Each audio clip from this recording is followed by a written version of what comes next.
All right, so here it is, the Week 1 preview. The Browns get the Eagles to open up the season now.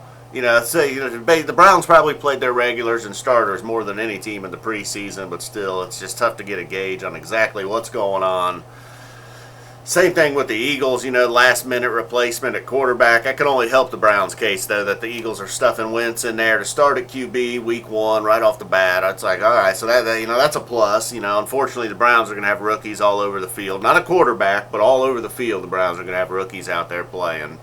A little surprised when the 53-man roster was set that every single draft pick made the team.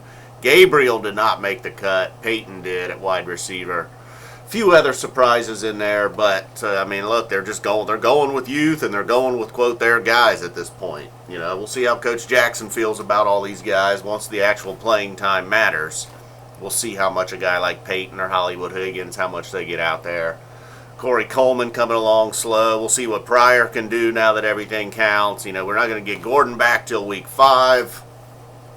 RG3, we'll see how he does for a full game, if he can hold up, if he can keep the mistakes in check, We'll see. The running game I worry about, although, Isaiah had a decent preseason. You didn't hear much from Duke Johnson in the preseason. So I'm worried about the running game. The offensive line, we'll see how that goes. The defensive line, I'm actually excited to see how the defensive line goes. Those young guys are going to be in there. Boom, let's see what's up. Agba, Nassib. You got returning guys on the defense as well. Kirksey, Cooper, these dudes. Hayden, obviously, hopefully back in there, healthy this season. Boy, other than that, they look thin in the secondary right now. Obviously, if you got a healthy Joe Hayden, that helps. But other than that, I feel like the secondary's a little thin. Linebackers, I'm not too worried about. I feel like we're all right at linebacker, even perhaps a little depth at linebacker. Defensive line, like I said, I'm excited. Worried about the running game, which could just lead to problems for RG3 in the passing game. Barnage looks to be the only tight end. The other guys just didn't really show much in the preseason. That's a disappointment. As far as a prediction, it's tough to pick week 1.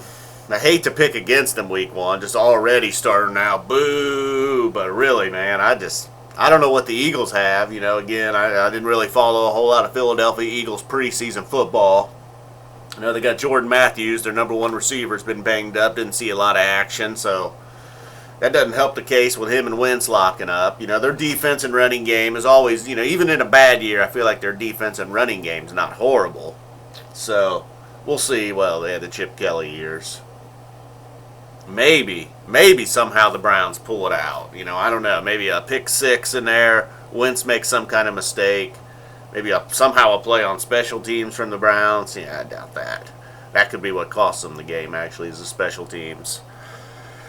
Quarterback's a big deal. I want to pick the Browns bad, but, I think ultimately my prediction's going to be something like 20-13 Philadelphia. Maybe even 20-16. Browns have some drives that stall out, lead to field goals. They do get 1 touchdown. RG3 runs 1 in from the 2, maybe. I don't know. But, look, I'll be very happy to be wrong if the Browns come out there and beat them 24-14. Pick a couple of balls off, sack Wentz 5 times. Boom. We off to the races. We'll have that 1 win under the belt. But I don't know, man. Half glass empty on this Cleveland Browns season right now.